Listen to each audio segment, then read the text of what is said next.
Hello friends, welcome to my channel. आज का मेरा व्लॉग थोड़ा लेट स्टार्ट हुआ है।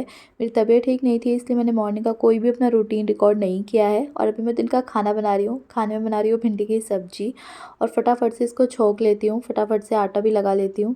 एंड उसके बाद खाना बनाकर फिर पढ़ाई करने बैठती हूँ। और आज की वीडियो में मैं आपको बताने वाली हूँ कि किस तरीके से एनसीईआरटी कंप्लीट करने के बाद हमारा नेक्स्ट स्टेप क्या होने वाला है, साथ ही साथ हमें और किस तरीके से प्रिपेयर करना है DSSB के लिए। तो फाइनली सब्ज़ी को मैंने छोंक दिया है। अब इसे ढक के रख देती हूँ, तब तक मैं आटा लगा लेती हूँ। तो आटा लगाते लगाते मुझे थोड़ी ज़्यादा सी वीकनेस फ़ील होने लगी, तो बस मैं फटाफट से आटा लगा लेती हूँ। और खाना मेरे हस्बैंड ही बनाने वाले हैं। तो आटा लगा के मैं चली गई थी। तो फाइनली अब रोटी मेरे हस्बैंड ही बना रहे हैं, जैसे कि आप देख सकते हैं। हाँ, मतलब अच्छी रोटी बना लेते हैं, खाने लायक तो बिल्कुल ही बना लेते हैं। तो खाना तैयार हो चुका है और मेरे हस्बैंड ले आए हैं। आप सोच रहे होंगे 2 साइड रोटी क्यों रखी हो, कि एक साइड मेरी रोटी रखी है, एक साइड मेरे हस्बैंड की रोटी रखी है। लगभग 1:25 हो गया है और अब मैं आपके साथ अपनी स्ट्रैटेजी शेयर करती हूँ कि आगे हमें क्या करना है। फ्रेंड्स, अभी 2 दिन मेरी कोई भी वीडियो नहीं आई। मैंने पहला ब्लॉग बनाया था DSSB की प्रिपरेशन करने के लिए, जिसके अंदर मैं एनसीईआरटी पढ़ना मैंने स्टार्ट कर दिया है। तो अभी 2 दिन मैंने कोई वीडियो नहीं बनाई, मेरी तबीयत ठीक नहीं थी। बट हाँ, मैंने अपनी पढ़ाई को कंटिन्यू रखा। मैंने 6-7 की एनसीईआरटी कंप्लीट कर ली है। मेरी थोड़ी जल्दी हो गई, क्योंकि मैं काफ़ी बार एनसीईआरटी पढ़ चुकी हूँ। जस्ट फॉर रिविजन मैंने उसे एक बार फिर से पढ़ लिया। तो सबसे पहला काम हमें क्या करना है, जैसे ही हम एनसीईआरटी कंप्लीट कर लें 6 से लेकर 12 तक की, तो हमें नोट्स बना लेने हैं। मेरे पास एक कमेंट आया था कि दी एनसीईआरटी करने के बाद हम क्या करने वाले हैं। तो मैं आपको डिटेल में बताती हूँ कि एनसीईआरटी कंप्लीट करने के बाद हम क्या करने वाले हैं। लेकिन सबसे पहले जो मेन टारगेट हमें ये रखना है कि हमें एनसीईआरटी कंप्लीट करनी है। और कंप्लीट करने का मतलब ये नहीं है कि बस उसे निपटा देना है, पढ़ लेना है, कि हाँ कहने लायक नहीं करना है कि हमने एनसीईआरटी कर ली है। क्योंकि एनसीईआरटी से ही क्वेश्चंस पूछे जाते हैं। आप कोई भी प्रीवियस ईयर पेपर उठा के देख लीजिए DSSB का, उससे बाहर पेपर नहीं आता है। तो हमें एनसीईआरटी इस तरीके से पढ़नी है, अगर कोई छोटा सा भी पॉइंट हमसे पूछ लिया जाए तो हमसे ना छूटे। पिछली बार का पेपर अगर आप देखेंगे तो वहाँ पर स्टेटमेंट वाले क्वेश्चन बहुत ज़्यादा पूछे गए थे और पेपर एनसीईआरटी से ही था। देखिए, कुछ पोर्शन तो हमारा बाहर से भी आता है। बाहर से कहने का मतलब ये नहीं है कि आउट ऑफ एनसीईआरटी आता है, एनसीईआरटी से ही आता है। बट थोड़ी सी डीप अंडरस्टैंडिंग उसके अंदर हमें रिक्वायर्ड है। सबसे पहले हमें एनसीईआरटी कंप्लीट करनी है, उसके नोट्स अच्छे तरीके से बना लेने हैं। अब दूसरा काम हमें क्या करना है, सबसे पहले हमें एक प्रीवियस पेपर उठाना है DSSB का। जिस भी सब्जेक्ट्स के लिए आप प्रिपेयर कर रहे हैं उसका पेपर उठा लीजिए। उसके बाद आपको ये देखना है क्या एनसीईआरटी से ही पेपर आया हुआ है। तो आपको मेरी बात देखने को मिलेगी, जी हाँ, एनसीईआरटी से ही पेपर आता है। अगर वहाँ पर फ्रेंच रेवोल्यूशन मेंशन है तो वहीं से ही आएगा। अगर मान लीजिए साइंस में लाइट मेंशन है तो वहीं से ही आएगा आपका क्वेश्चन। बट मैंने क्या देखा पिछली बार वाले पेपर में कि स्टेटमेंट क्वेश्चन बहुत ज़्यादा थे। इसलिए आपको डीप नॉलेज चाहिए, क्योंकि जैसे कि मैं अभी आपने देखा था कि सीटेट में भी पैटर्न बदल दिया था। जिसकी डीप अंडरस्टैंडिंग है वो आराम से सीटेट क्लियर कर लेता है, क्योंकि वहाँ पे स्टेटमेंट वाले क्वेश्चन हमें ज़्यादा देखने को मिल रहे थे। तो अभी हमें यही करना है कि एनसीईआरटी सिर्फ कहने के लिए नहीं करनी है, बहुत अच्छे से करनी है। अब जब हम प्रीवियस ईयर पेपर देखेंगे तो हमें रियलाइज़ होगा कि हाँ, एनसीईआरटी से सब पूछा गया है, लेकिन फिर भी हम क्वेश्चन नहीं कर पा रहे। हाँ, बिल्कुल ऐसा आपके साथ होगा, मेरे साथ भी ऐसा हुआ था। क्योंकि मैंने कोर्स भी परचेज़ किया था, साथ ही साथ एनसीईआरटी अच्छे से कंप्लीट की थी, लेकिन स्टेटमेंट वाले क्वेश्चन इतने ज़्यादा कन्फ्यूजन थे और मेरी रिवीजन भी नहीं हो पाई थी एंड टाइम पे। मैं रीज़न आपको बता चुकी हूँ कि मेरी रिवीजन अच्छे से नहीं हो पाई थी। तो उस वजह से मेरे मार्क्स रह गए थे और मेरा क्लियर नहीं हो पाया था। लेकिन इस बार मेरी यही कोशिश है कि मैं पूरी अपना बेस्ट देने वाली हूँ और जो मिस्टेक्स मैंने पिछली बार की थी वो इस बार नहीं करने वाली हूँ। तो आपके लिए मैं यही सजेशन दूँगी कि एनसीईआरटी बार-बार मैं रिपीट कर रही हूँ, बात अच्छे तरीके से पढ़ें।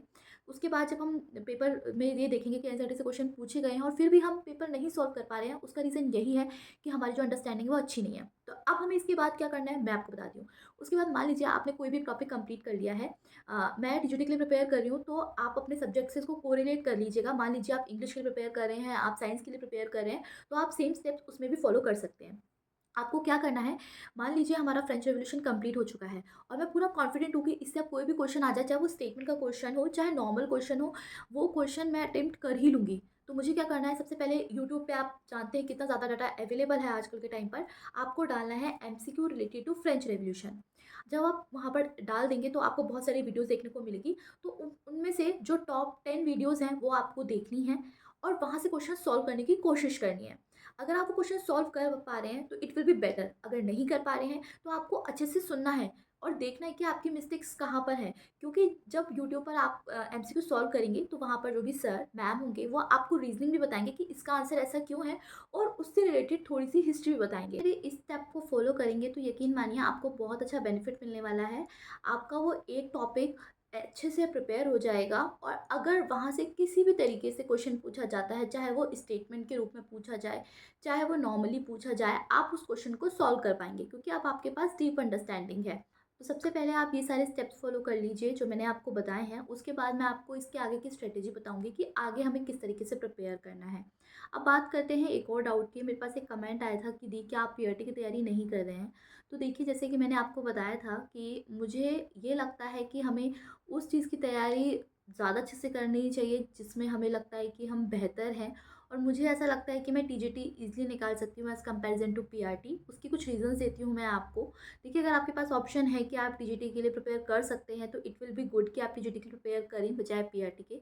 मैं अपने रीजंस देती हूँ, बाकी ये आपके ऊपर है कि आपको किसके लिए प्रिपेयर करना है। देखिए, सबसे पहली बात तो यही कि पीआरटी में कंपटीशन बहुत है। एंड दूसरी बात ये कि मुझे ऐसा लगता है कि जब हम प्रिपेयर कर रहे हैं तो हम हायर पोस्ट के लिए प्रिपेयर करें as compare to lower post. मैं ये नहीं कह रही कि पीआरटी का काम थोड़ा लोअर है। बहुत ज़्यादा एक पीआरटी टीचर को मेहनत चाहिए बच्चों को पढ़ाने के लिए as comparison to TGT teacher. But जो पोस्ट है एंड सैलरी है वो ज़्यादा है टीजीटी के लिए। तो मुझे ऐसा लगता है कि मुझे टीजीटी के लिए प्रिपेयर करना चाहिए। और मैं एक बार एग्ज़ाम दे चुकी हूँ तो मुझे आइडिया है कि पेपर कैसा आता है। और मैं दोनों एग्ज़ाम के लिए प्रिपेयर नहीं करना चाहती क्योंकि मैं दो नाव में सवार नहीं होना चाहती। क्योंकि पार्ट ए तो सिमिलर है दोनों पेपर का, लेकिन पार्ट बी में बहुत ज़्यादा डिफरेंस है। और अगर आप सोच रहे हैं कि आप दोनों एग्ज़ाम्स की तैयारी एक साथ कर लेंगे तो आप एक गलत फहमी में हैं। और स्पेशली जब मेरे पास एक बच्चा है और मैं एक हाउसवाइफ हूँ तो मैं दोनों एग्ज़ाम के लिए प्रिपेयर नहीं कर सकती। इसलिए मैं एक ही नाव में सवार होना पसंद करूँगी, इसलिए मैं टीजीटी के लिए प्रिपेयर कर रही हूँ। हालांकि मैं पीआरटी के लिए आपको गाइडेंस प्रोवाइड कर सकती हूँ। मैंने उसका भी पेपर देखा है किस तरीके से आता है और कहाँ से क्वेश्चंस पूछे जाते हैं। अगर आप कहेंगे तो मैं आपको ज़रूर बता दूंगी। मुझे कमेंट करके बता दीजिएगा कि आपको पीआरटी की प्रिपरेशन कैसे करनी है, उसके लिए गाइडेंस चाहिए या नहीं चाहिए। अब तो दूसरा डाउट ये है कि मैं पार्ट बी पर बहुत ज़्यादा फोकस कर रही हूँ, पार्ट ए पर ज़्यादा फोकस क्यों नहीं कर रही हूँ। तो देखिए फ्रेंड्स, मैंने आपको बताया था कि जो पार्ट बी है वही ज़्यादा इम्पॉर्टेंट है। पार्ट ए में सभी मार्क्स स्कोर कर लेते हैं, वहाँ पर थोड़ी सी मेहनत चाहिए, पर पार्ट बी में बहुत ज़्यादा मेहनत चाहिए।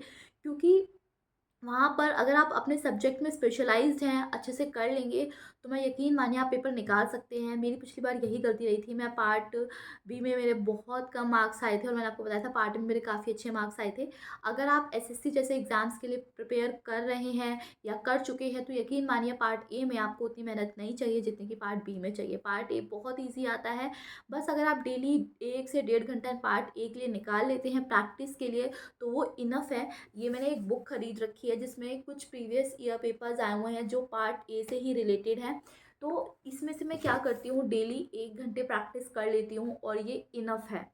बट हाँ, अगर आपके कंसेप्ट क्लियर नहीं है तो यहाँ पर थोड़ी सी दिक्कत वाली बात है। सबसे पहले आपको अपने कंसेप्ट क्लियर करने पड़ेंगे पार्ट ए के, उसके बाद ही आप प्रैक्टिस स्टार्ट कर सकते हैं। लेकिन आप पहले से ही जैसे केवीएस के लिए या फिर मान लीजिए एसएससी के लिए या फिर किसी अदर गवर्नमेंट एग्जाम की प्रिपरेशन कर रहे थे तो पार्ट ए निकालना आपके लिए बहुत ईजी है। इसलिए मेरा फोकस भी पार्ट बी पर है। लेकिन आप बिल्कुल ही नए हैं तो पार्ट ए पर आप अभी क्या करिए कि वहाँ पर कम से कम 2 से 3 घंटे दीजिए, अपने कंसेप्ट क्लियर करिए और उसके बाद सिर्फ 1 से 1.5 घंटा इनफ है। डेली प्रैक्टिस करिए कम से कम 50 क्वेश्चन।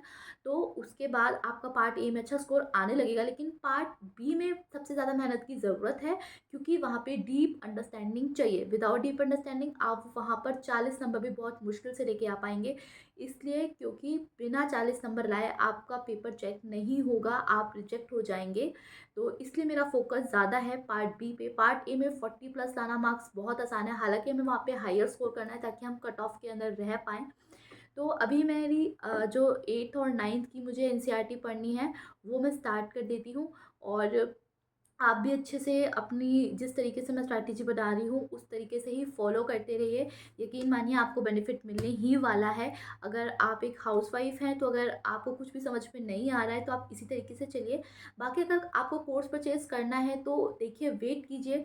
खुद की मेहनत से जब तक आप नहीं पढ़ेंगे तो कोई भी कोर्स परचेज़ कर लीजिए, उसका कोई भी फ़ायदा नहीं है। सबसे पहले खुद स्ट्रगल करके देखिए, खुद पढ़िए, वो ज़्यादा रिटेन रहता है माइंड में बजाय उसके कि आपको पकी पकाई खिचड़ी मिल जाए। अभी हमारे पास टाइम है, वैकेंसी नहीं आई है, तब तक खुद तक मेहनत कीजिए। जैसे ही वैकेंसी आ जाएगी, अगर आपको कोर्स परचेज़ करने में इंटरेस्ट है तो मैं उसके लिए वीडियो बना दूंगी कि हमें किसका कोर्स परचेज़ करना है, कौन सा कोर्स हमारे लिए बेस्ट रहेगा। मैं परचेज़ कर चुकी हूँ, मेरे पास तो नोट्स अवेलेबल हैं, तो इस बार मैं एक सेकंड थॉट लूँगी कि मुझे कोर्स परचेज़ करना है या नहीं करना है। आज की वीडियो में इतना ही। होप होपफुली आपके सारे डाउट्स क्लियर हो गए होंगे। तो अभी मैं एनसीईआरटी पढ़ती हूँ और आप भी पढ़ते रहिए और बिल्कुल भी होप मत हारिए। तो मिलते हैं हमारी नेक्स्ट वीडियो में। Bye bye.